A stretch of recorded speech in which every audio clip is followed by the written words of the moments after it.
Assalamualaikum. Mau nanya nih Mbak, kenapa Mbak memilih agama Islam? Kenapa saya milih Islam? Karena pertama, saya dari keturunan Muslim, ibu bapak saya Muslim, jadi saya Muslim. Kedua, kenapa saya pilih Islam? Karena di Islam itu mengatur sistem kehidupan manusia tuh secara teratur gitu loh. Jadi apa aja yang ada di kehidupan manusia tuh udah ada di Islam. Kan ada nih Mbak kemusyrikan yang terjadi di sekitar kita. Nah, coba Mbak jelasin contoh-contoh syirik atau kesyirikan yang terjadi di sekitar umat Islam. Saya contohin kayak di daerah saya aja. Iya. Contohnya misalnya lagi ada orang hajatan, Iya. kayak orang lagi menggelar pesta gitu kan. Itu tuh biasanya tuh ada kayak dukungnya gitu loh, ada pawangnya. Iya. Tiba-tiba mau hujan nih, udah mendung-mendung. Jadi tuh dukun itu kayak nyiapin saji gitu biar nggak turun hujan. Terus tuh ada lagi kayak misalnya kalau ada hujan besar gitu, itu mbah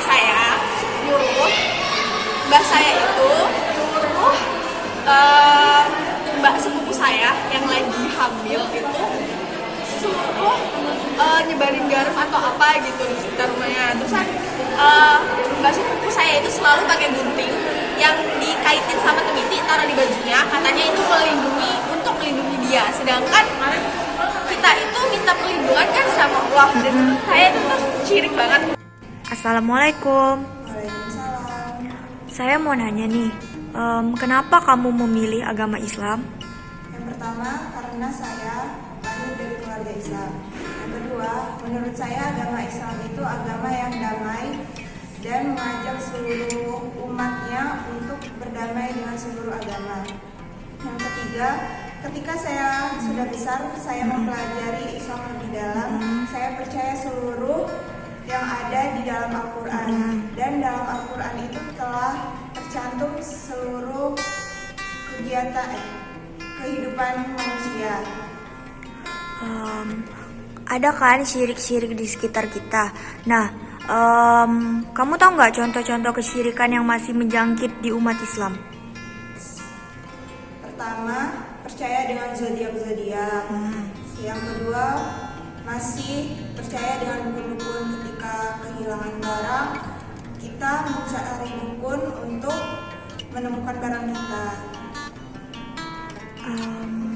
Coba kamu jelasin salah satu contoh kesyirikan yang lebih kayak detail lagi gitu. Misalnya ketika kita sakit dan dokter memvonis kita tidak sakit apa-apa, itu biasanya orang Indonesia langsung mencari orang pintar atau yang disebut dukun. Nah, dari dukun itu biasanya umat Islam masih percaya dengan yang dikatakan oleh dukun itu, dan dukun termasuk dosa syirik. Oke, makasih. Assalamualaikum. Waalaikumsalam. Saya boleh nanya kamu nggak? Boleh. Kenapa kamu beragama Islam? Yang pertama, saya beragama Islam karena saya lahir dari orang tua yang beragama Islam. Terus yang kedua, saya juga udah pernah nyoba-nyoba kayak mempelajari Islam lebih. Ternyata agama kita tuh, agama Islam ini memiliki dasar-dasar seperti peraturan, semua itu ada peraturannya gitu. Jadi kayak Islam ini memang agama yang menurut saya agama yang benar. Kamu tahu nggak contoh-contoh kesyirikan yang masih menjangkit di umat Islam? Contoh-contoh kesyirikan yang menjangkit di umat Islam, contohnya seperti di internet itu kayak orang-orang percaya dengan adanya ramalan zodiak, kayak ramalan bintang. Coba kamu jelasin lebih detail lagi contoh kesyirikan yang terjadi di umat Islam. Contohnya lebih detail kayak di desa saya sendiri. Iya. Jika ada suatu barang yang hilang, maka mereka langsung pergi ke peramal atau ke dukun. untuk lebih tahu di mana letaknya. Padahal itu secara agama kita sebenarnya nggak boleh gitu. Kita harus kayak lebih berdoa, lebih usaha lain gitu. Nggak harus datang ke para peramal atau dukun gitu. Itu sih. Oke, makasih ya Fajar. Ya sama-sama. Malam Mbak, Malam. saya ingin nanya, kenapa Anda beragama atau memilih agama Islam? Kenapa aku beragama Islam? Itu sejujurnya karena dari kecil aku sudah beragama Islam. Aku anak dari kedua orang tuaku yang beragama Islam juga. Gitu. Mbak tahu nggak contoh-contoh kesyirikan yang masih menjangkit umat Islam di zaman sekarang? Banyak ya kesyirikan yang masih ada di Indonesia ini, di Nusantara. Soalnya kan Indonesia ini masih, istilahnya masih nggak bisa lepas dari tradisi gitu. Jadi banyak beberapa tradisi yang masih kayak mempertahankan perilaku mereka, tradisi mereka, dan itu sebenarnya juga termasuk dalam kesyirikan. Kayak misalkan dia tuh manggil pawang hujan, ada acara, atau enggak kayak tradisi untuk memandikan keris tapi dengan bacaan-bacaan tertentu, dengan aturan-aturan tertentu. Terus juga ada kayak peletakan sajen gitu untuk para leluhur. Itu sih beberapa contoh hal yang kesyirikan di Indonesia ini. Bisa jelaskan salah satu contoh kesyirikannya nggak Mbak? Salah satu contoh kesyirikannya ya, tadi kan aku udah nyebutin 3 contoh kesyirikan yang masih dilakukan umat Islam di Indonesia tuh. Salah satunya aja deh aku ambil contoh kayak pawang hujan. Ini ada sih orang terdekatku, dia tuh waktu itu mau ngadain acara dan saat itu emang lagi musim hujan. Dan dia itu nyewa pawang hujan gitu, dia manggil pawang hujan.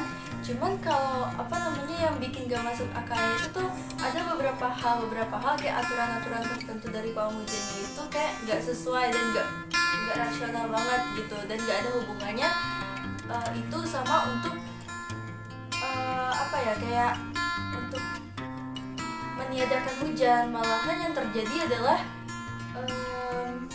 hujan itu tetap turun, dan mirisnya saat itu orang-orang di sekitar situ, orang-orang yang ada di sana itu malah mengkaitkan kinerja pawang hujan itu, maksudnya kekuatan pawang hujan itu dengan kekuatan alam. Padahal sebenarnya yang terjadi hujan angin apa segala macam yang ada itu emang beneran itu murni dari alam gitu.